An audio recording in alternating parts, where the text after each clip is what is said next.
We're now recording. Perfect.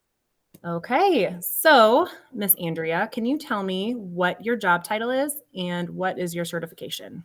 I am a school counselor in an elementary. I am certified, though, pre-K through 12 through Buena Vista University in Iowa. However, my certification is K-CREP, which also gives me access to 3-year-olds and through the age of 23 in college. Oh, wow. That's a wide range. Yes, it is.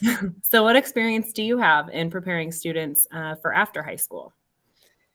So a lot of times with the experience in preparing them, their freshmen through their senior years, we'd use a program called Zello. It's like Xello, that they would take different aptitude tests on, and they would have like matchmaker tests on it. So they would take that actually starting their 8th grade year, along with a careers class. And here in Iowa, that is required for 8th graders to take. They have to map out their 4-year plan.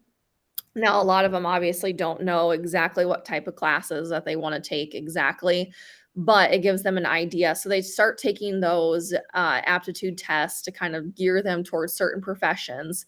And then within the profession that they will see in this program, it can tell them how long of education it takes, what kind of classes. Is it science heavy? Is it math heavy? It will pair them with different types of colleges as well within the state and outside of the state. And then they can see also tuition costs. So then they start that, and then they will retake them every year up till their junior. Yeah, they'll take it their junior year, and they won't take it again their senior year. But then they also will take the military will come in and administer.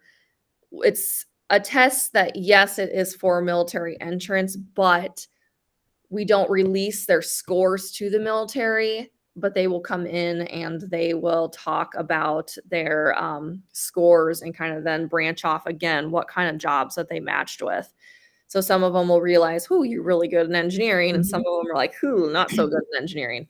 Sure. So stuff like that, and then also they'll do like ACT testing and all sorts of different things like that. They meet with me to plan. We'll have parent meetings and all sorts of different meetings like that to get them ready for that after school or after high school graduation. What's next to come? That's great. It sounds like it really does cover like all of the possibilities for after high school for them. Yeah. And they figure out a lot in those too. Like some of them are usually pretty like shocked on. Oh, I'm sure. They matched up well. And I like how they do it every year too. So like as their interests change and as they get older and stuff, it could kind of gear them a different direction. Yeah, well, they say to retake them at least every 2 years, because then that's because you change your likes and habits within every 2 years. That's so interesting. I Okay. try to have them do it every year, and then every 2 years, I just go in and do like a mass wipeout and make them redo it. Yeah, absolutely. I feel like that's a good way to do it. Yes. So, when helping students who are on an IEP with their transition plans, what challenges did you face, or how does that differ? So, unfortunately, a lot of the kids with IEPs chose not to go down a like collegiate route. A lot of them then just plan to go into like the workforce. It's kind of unfortunate, but that's how it went. Now I have had a few of them. So, but on like the secondary side of it, it's not a whole heck of a lot that I actually do with it. But the main challenges I would have to say would be trying to change the mindset of the kid who is teetering on going or not going. Because unfortunately, a lot of my kids that had an IEP, they didn't necessarily have the best family support either. So they kind of had it in their mind that they couldn't necessarily go. Sure. And so then showing them their options, showing them what they could do, and then kind of showing them their plan. And so that would probably be one of the biggest challenges with that, is just showing them that they do have that option to be able to go. Sure. Yeah, I understand that. It does sound like, though, with all the planning that you do and all the preparation that you do with them, that they, at least know their options and they can choose if they do choose to go into the workforce instead. At least they're finding out what interests they have and what area of work they would prefer. Yeah, And and get that. some of them it helped them. I would initially what they told me they were going to do. Now we don't have like a follow-up what happens 6 months after they leave, which would be interesting I to was do. just going to say that would be cool. It might be a fun study. Yeah, no kidding. But I mean, some of them followed it, but some of them just kind of went into whatever they could do. Sure. Okay. Yeah. That makes sense. So do you have to, and you kind of touched on this a little bit, I think, but did you have to complete any transition assessments with these students, or was this somebody else's responsibility? I know you talked about, some of the assessments you did do already. Are there any others you want to add or specific Yeah, ones? so with those ones, they were all on me. I did those ones. There Okay. was, so you had like the aptitude testing with it that Mhm. all the students completed. Okay. So, not just ones that were on IEP, not ones that weren't, like everyone did that. And Okay. then, so they did like the matchmaker personality one, and then there was another one that they all did within that program called Zello. And then after that, if they so chose to go on to like um any type of college, any type of like internship, anything like that, then they would do placement tests, ACT tests, SAT tests, Sure. Okay. something like that, then to help them then determine A, where their score is at, and B, then like where maybe it is kind of a higher range for them. Okay. So, speaking on the side of just like the ones with the IEP, the ones that I did have go on to a college, then they would do the placement test for like a community college. So Okay. the big one was Kirkwood. That was right next to them. So they would do just the placement test that Kirkwood had, and then that would be able to help them better transition into their school off of like their score into like English or math or anything like that. And then with Kirkwood, they also have one that they do have like a personality one that went with it. So it's Okay. kind of nice to you can opt out of it, which I think all but one did opt out of that. So Really? yeah, One additional more test. tests. Yeah, I was just gonna say that. Yeah, Lots of but tests. yeah, all those were on me except for the plate. Like, so I was a proctor for ACT tests, so I would do one of the locations. Okay. However, all the students had the option of picking. There's multiple locations all over the state that they could go to. So if they didn't choose like a certain date, like today, May 8th or anything like Mhm. that, then they would have to go somewhere else. So I Sure. might not be the proctor on that one. SAT, obviously, I was not the proctor on that. And the placement tests for like the community colleges were done. So now I believe that they are back at the schools, but they also have the option of doing it online.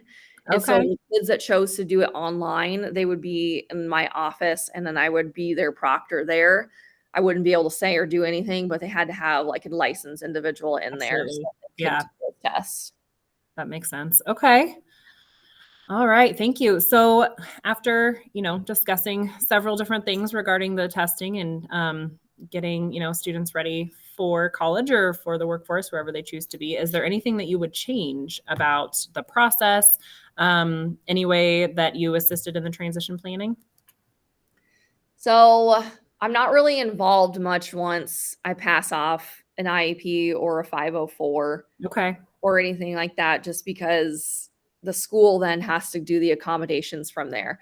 sure. My biggest thing was making sure that everything was renewed right before I went on to, or before the student went on to college. Okay, So, a lot of times we would write those plans so that it would hopefully benefit them more in hmm, college. So we would kind of like tweak some accommodations a little bit so that they could get a little bit more assistance in help with Absolutely. maybe math or something like that. But Mhm. then honestly, once they've done the application, because they do the application, they have to mark if they have a disability or if they don't. And honestly, I did have a few that would mark that they did not have a Sure. disability. Mhm. But when a school requests their stuff, I have to send over an IEP or 504. So they will end up finding out anyways. Sure. But it's also up to the student to deny those Okay. resources or not. Interesting. Okay. Yeah, I mean, and that was the same even with, like, any student where the students did the applications. Now I could sit there and I could help them do it or anything like that, but once a school reached out and asked for scores, ACT scores, or anything like that, then, it was kind of in the hands of the university or the community college. Sure. Okay. So that part you're not a fan of. You'd like to have a little more say after Well, like, I would helping like them to out. just almost touch base with me and be like, "Hey, Yeah. what's your opinion here?" Or Mhm. "What would be beneficial here?" Because they get how many pieces of paper that says, "Oh, extended work time," or "extended reading time," or anything like that, or one-to-one setting. But what works? What doesn't work? Or Right. anything like that. And then Like, they're it's just kinda on their own. yeah, like, In a those sense. plans are individualized, yes, but it also doesn't have on there. I mean, to be honest, like, the IEPs and 504s are very, in my opinion, kind of like basic bullet point everything, and Mhm. you're not gonna put on there, like, "Don't say this or else it's going to agitate this student." Right.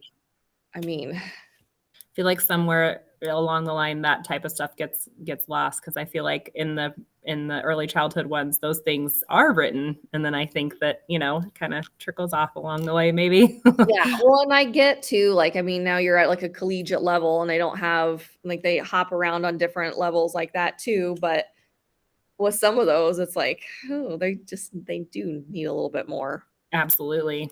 Yes. Yeah. Yes. Well, so you've given me a lot of really great information. Is there anything else that you wanna add that maybe I didn't specifically ask, just about helping the process of helping the students with their transition plans? I just think starting at a younger age too, making these students be aware that, like, college is an option. And Mhm. I know, I mean, just any type of ones or, like, a trade school, like, a lot of them don't even think that that is an option, or just letting them know that there's different types of things out there, like, they don't have to go to a 4-year, they don't have to go into the Sure. workforce, they don't have to do a certain path, they're able to pick whatever they want to. Now I know some of them. I had one that was unfortunately denied into the military because of disabilities, and Okay. that I don't know exactly what the military's guidelines are on that one. It was pretty severe disabilities, like, on the physical side of it, so I kind of can understand Sure. a little bit on that side of it, but trying to explain that then too, and so It that side of it is really hard, but Yeah. just trying then to take that, okay, you wanted to be in the military, now we can kind of go, like, trying to still follow Sure. that path. Yeah. But I just feel like a lot of them don't even think those are, like, options, like, college isn't even an option. They just coast through. Well, and you mentioned it earlier too, parental involvement and support is huge too, and if they don't have that, and if they don't have those resources, I mean, all you can do and, your teachers, that you work with, coworkers and stuff can give them those resources, but if they don't have the parental involvement and the parental support, they don't know about those options, nor do they go for them. And that's a hard thing is because, and Mhm. I don't know how it is with you guys, but it's unfortunately, like, a lot of ours, we don't necessarily have a lot of that support on the parent side for our kids that are IEP 504. Mhm. There are some that are amazing. Like, they're on it, they want every option, like, they don't want their kid to be left out, they're gonna give them everything they need, but I would say probably 80 to 85% of ours are ones that we don't have that support at Yep. home. Yep. I completely can relate to that. It's really sad. It's Yeah. unfortunate. But Yeah. well, I appreciate your time. I think I got a lot of great information from you. And yeah, thank you so much for all the information that you provided. Yeah, well, thank you. If you need anything Yeah, else, let me know. I definitely will. Thank you. Have a great rest of your day. You too. Bye. Good job. Still recording.